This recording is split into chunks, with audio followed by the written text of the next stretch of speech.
महाराज जी के चरणों में कोटि कोटि प्रणाम। महाराज जी एक दोहा पढ़ने के बाद हृदय स्वीकार नहीं कर पा रहा कि ढोल गवार शूद्र पशु नारी सकल ताड़ना के अधिकारी। इसमें गोस्वामी जी ने बहुत सूक्ष्मता से वर्णन किया। महापुरुषों के वचनों को हम सूक्ष्मता से समझ पाए। प्रायः ऐसा कह करके हम कहीं कहीं माताओं बहनों की अवहेलना करते हैं, कई जगह हम इसका प्रयोग कर देते हैं। अरे वो गोस्वामी जी ने लिखा है ढोल गवार शूद्र पशु नारी सकल ताड़ना के अधिकारी। अब इसकी व्याख्या सूक्ष्मता से सुने और विचार पूर्वक। शास्त्रीय प्रमाण के अनुसार ढोल है ना, ढोल को ताड़ना चाहिए। ताड़ना मतलब उसको ठपाक चाहिए और बेताल नहीं। शास्त्र सिद्धांत के अनुसार, संगीत शास्त्र के अनुसार तभी वो राग प्रकट कर पाएगा, तभी वो बजेगा। ढोल को हाथ जोड़ के बोलो कि साहब आप बज जाएं, नहीं बजे, उसको ताड़ना चाहिए। अब ताड़ना शब्द चारों में एक जैसा नहीं लगेगा। शब्द एक ही है ताड़ना, लेकिन ताड़ना के अर्थ अलग अलग हैं। जैसे कनक है, एक ही शब्द है कनक, लेकिन कनक कनक ते 100 गुनी मादकता अधिकाए, वा खाए बोराए जग या पाए बोराए। बोले कनक ही शब्द है। जैसे ताड़ना शब्द का हम प्रयोग केवल वही समझे कि ताड़ना देना ही नहीं, उसका अर्थ अलग अलग है। जैसे कनक शब्द है, कनक को सोना भी कहते हैं और कनक को धतूरा भी कहते हैं। कनक को धतूरा भी कहते हैं। एक कनक है जिसके खाने से बावरा हो जाएगा और एक कनक है जिसके पाने से बावरा हो जाएगा। कनक शब्द एक ही है, लेकिन दोनों का अर्थ अलग अलग हो गया। ऐसे ही ढोल में ताड़न का तात्पर्य है उसको पीटना, लेकिन वो शास्त्रीय संगीत के आधार पर उसको ताल देना। ताल देने से ही वो राग प्रकट करता है, आनंद की उमगन करता है, ना कि प्रार्थना करने से। समझ रहे? अच्छा, गंवार, गंवार कहते हैं विवेकहीन पुरुष को। विवेकहीन पुरुष को कोई कार्य दे दो और उस पर दृष्टि न रखो तो कार्य नष्ट हो जाएगा। वहां ताड़ने का तात्पर्य उसको पीटना नहीं है। उस अविवेकी गंवार पर दृष्टि रखो। जो आपने कार्य सौंपा है, जो भी कार्य उसका है, उस अविवेकी पर दृष्टि रखना ताड़ना हुआ। उस पर दृष्टि रखो, क्योंकि वो अविवेकी है, गंवार है, वो कार्य प्रणाली ठीक जानता नहीं। आप जहां त्रुटि होता संभाल लेना तो वो संभल जाए, क्योंकि वो गंवार है। और शूद्र, शूद्र का तात्पर्य होता है शूद्र। वैसे जो वर्ण व्यवस्था में शूद्र का प्रादुर्भाव सबसे श्रेष्ठ जगह से प्रादुर्भाव है।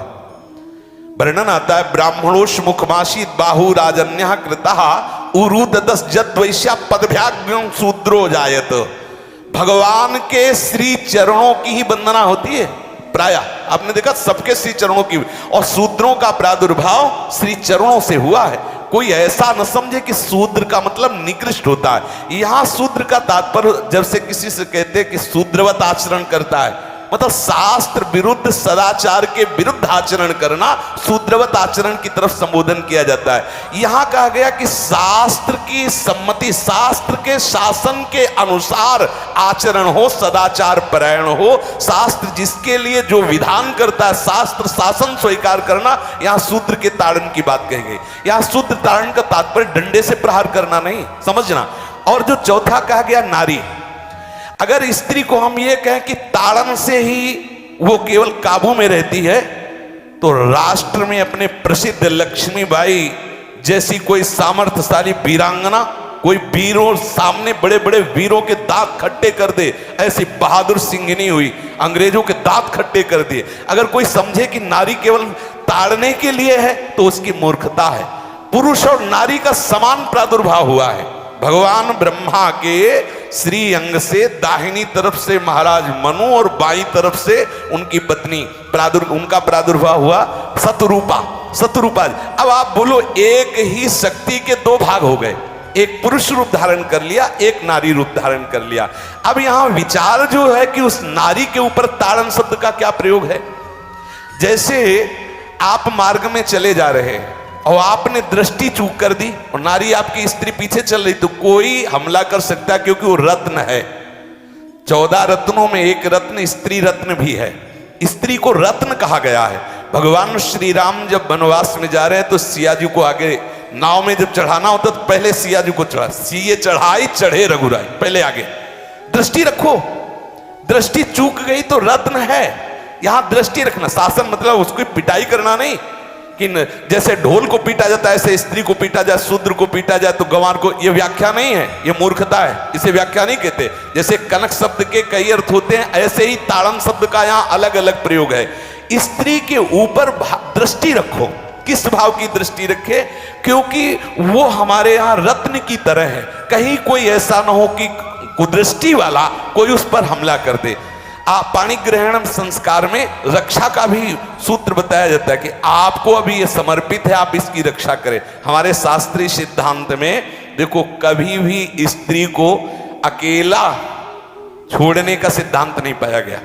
अगर शास्त्रीय सिद्धांत, बच्ची है तो माता पिता के शासन, थोड़ी बड़ी हुई तो भाई आदि के बीच में, और बड़ी हुई तो पति के, और बड़ी हुई तो पुत्रों के, मतलब एक सानिध्य का एक दृष्टि रखी गई है कि यदि आप अपनी दृष्टि में रखेंगे तो उसका अमंगल नहीं होगा, उसका हित नहीं होगा।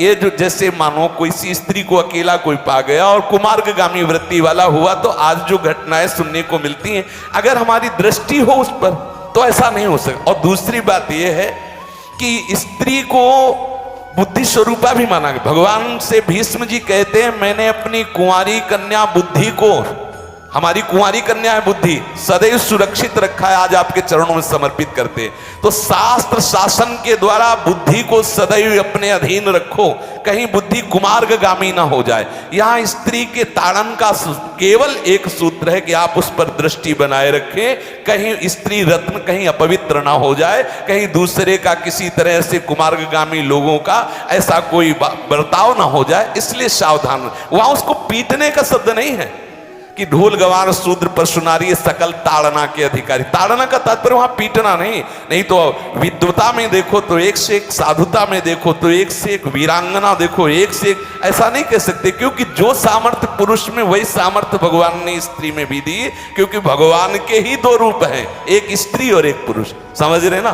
तो इसमें एक ताड़न शब्द का कई अर्थ होता है। भगवान की साक्षात शक्ति स्त्री है। अगर कोई इस भाव से देखे कि स्त्री तो केवल ताड़ना मतलब केवल गाली दे के बात करना, ऐसा नहीं।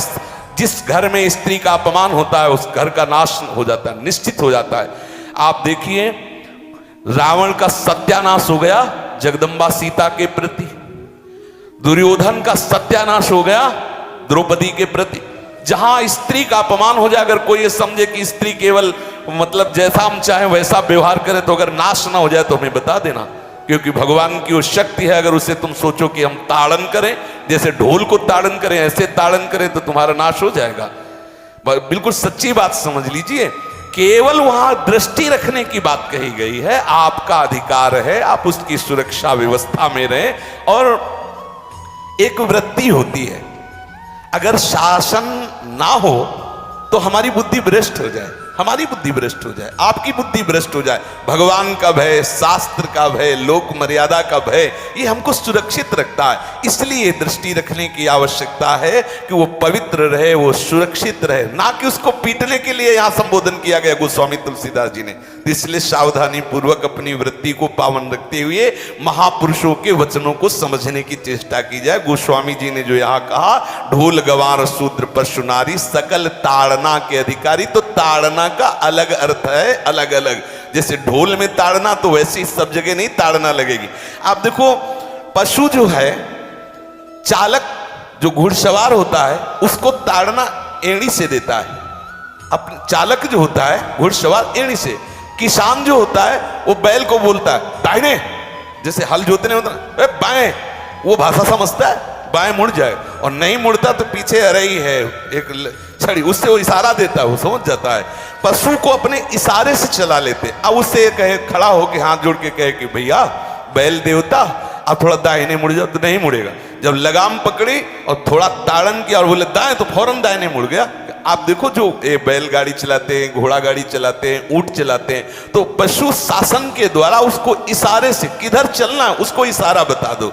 अलग अलग जगह इस ताड़न शब्द का अर्थ प्रयोग किया गया है।